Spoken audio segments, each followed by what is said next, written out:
morning. It's Thursday morning and I'm back from the gym. 40 minutes on the bike, level 16, not a personal best. Didn't do incredible mileage, but it was a good ride. I was a little distracted. The computer was glitching out again today. I don't know what happens, like if I trigger the heart rate monitor, it does something to freak it out and then it can't stop trying and it squeals. It's kind of annoying, a little distracting, but whatever. It was still a good bout of exercise, and that's the point. Slept okay. I had some dreams, but they're gone now. Got up okay though. Did a meditation and got on my way. So yeah, feeling a little more level-headed today. It's dark though. It's overcast. Two mornings in a row. It's weird. I have to have the light on. But yeah, nothing going on tonight. I got to pack for my weekend, I think. Make sure I've got room for everything I plan to take. And that's about it. Maybe sneak in some podcasts. So that's it. Small plates, green juice, show up.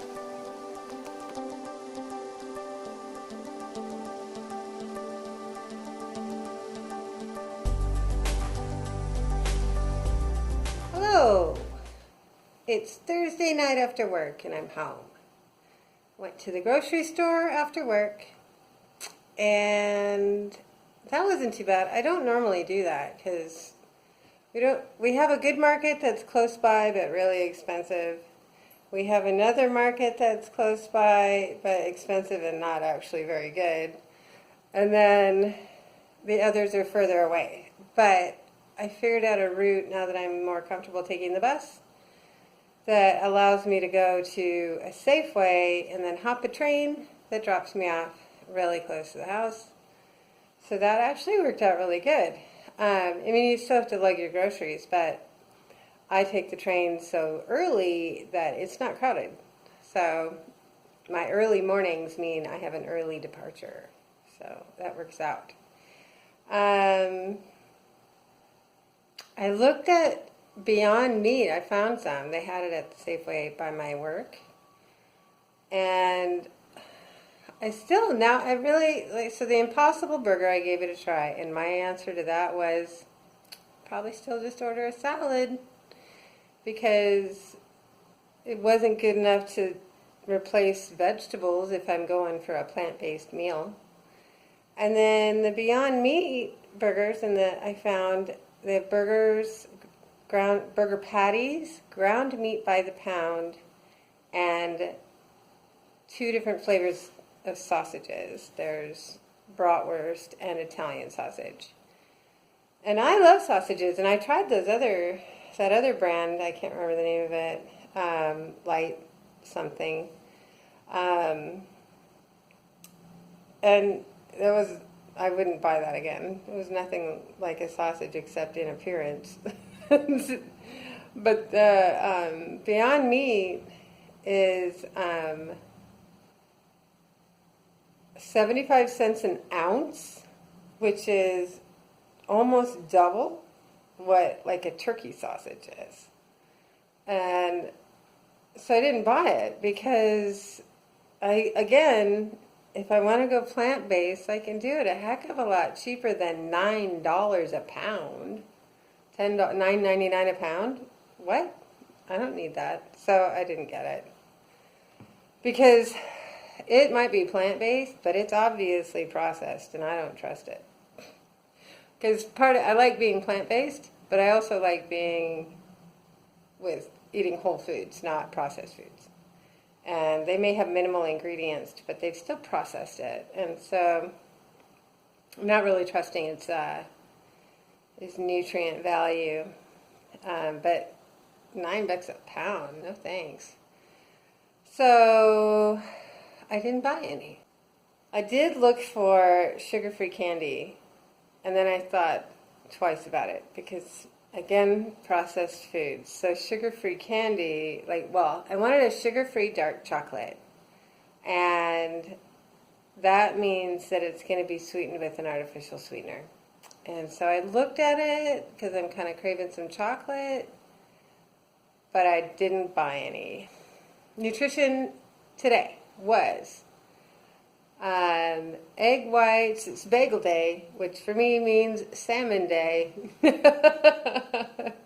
So I had a delicious breakfast. It was egg whites, spinach, sliced cucumber, sliced tomatoes, and some smoked salmon with dill and lots of capers.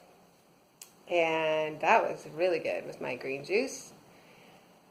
I had another bone broth with MCT oil. I don't know if anybody's heard of that.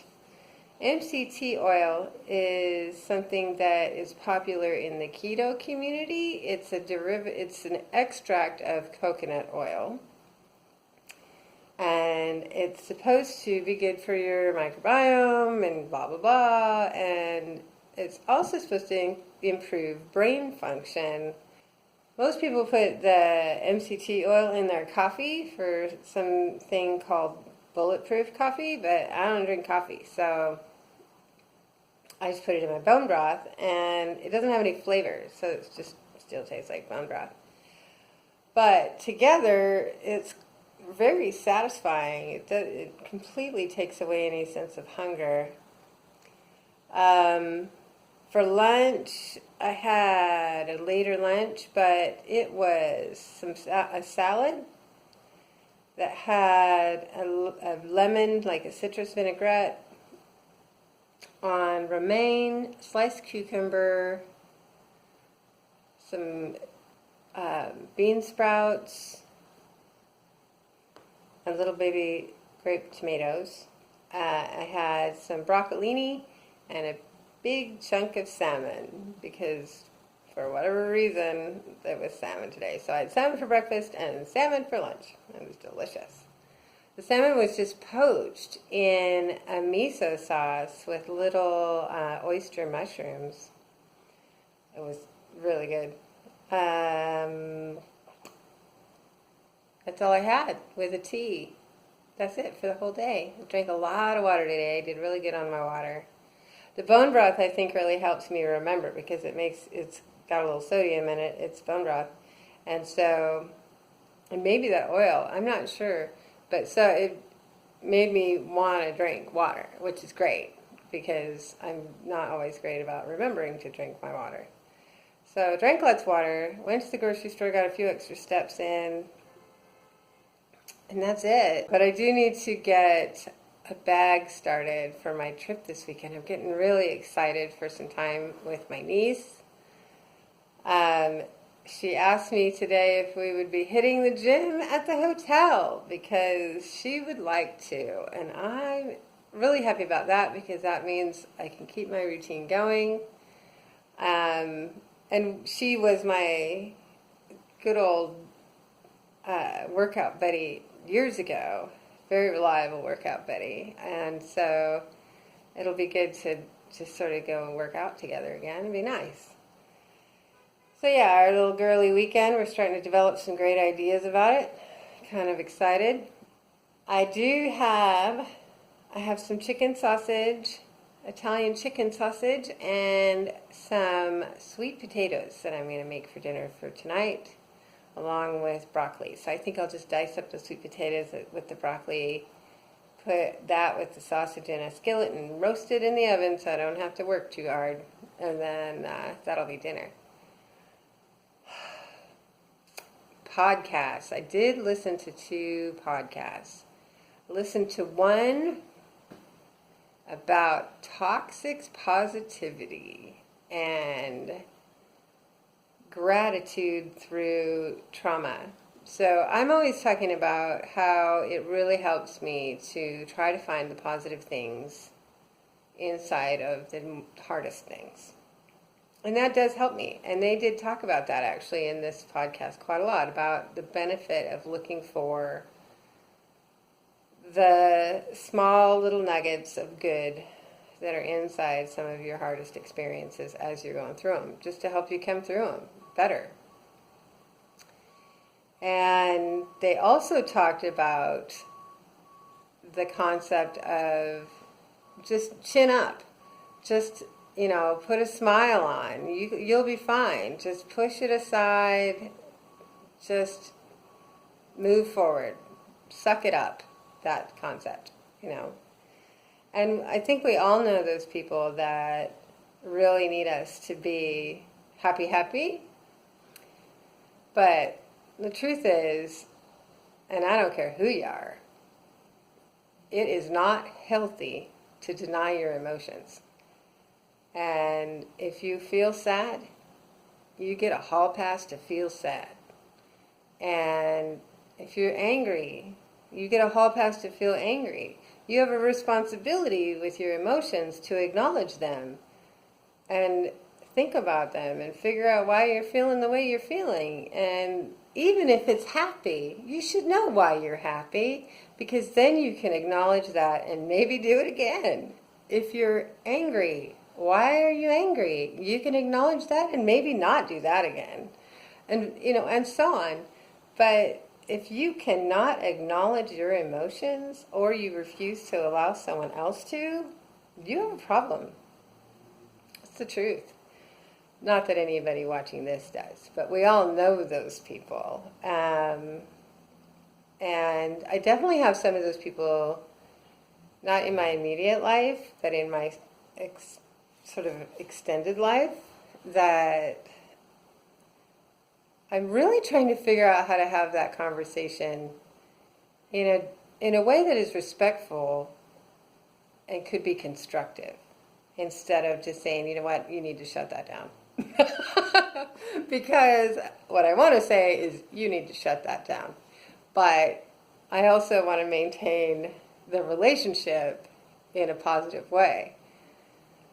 So I've really been thinking the last few days about how to either encourage people who are not emotionally intelligent enough to acknowledge their full spectrum of emotions, to either work on it, or you're the person who needs to clam up. It's not the people who actually feel their life. And we know those people who maybe they feel an awful lot about their life, but in certain circumstances, and a loss of a major family member or major life events, I think if you're not comfortable standing alongside a person who is suffering through an experience, that you should step aside and not be there, or you need to allow them to have their feelings. So, yeah, it's not the person who's suffering's fault that you can't handle what they feel. Yeah, they still get to feel it. And the lesson is good for me too, because I do tend to put a smile on. Look for the goodness inside the hardest thing. And it is easier to tell somebody, I really wish you could just be happy, just snap out of it. That's the easy answer. And it's tempting for me too. But it's not right for anybody if they want to be truly emotionally healthy. You have to experience your life in full. When I was younger, going through everything that I did with my family, I felt nothing. For a long time, I felt nothing. I experienced no real joy, no real sadness. I know it's hard to imagine for people who know me in this context, but I had quite the reputation for being an ice queen. And I cultivated it very carefully because it was my protection. But I tell you what, even if it hurts, even if not everybody's comfortable with it, being able to feel the whole spectrum and experience it all day, every day, is a darn sight better than shutting it down. So that was an interesting podcast. I listened to another one about the benefits of meditation and how it can completely change your neural pathways. That was fascinating. There's some pretty big studies around it, which also gives me optimism for what my meditation practice might be able to do for me.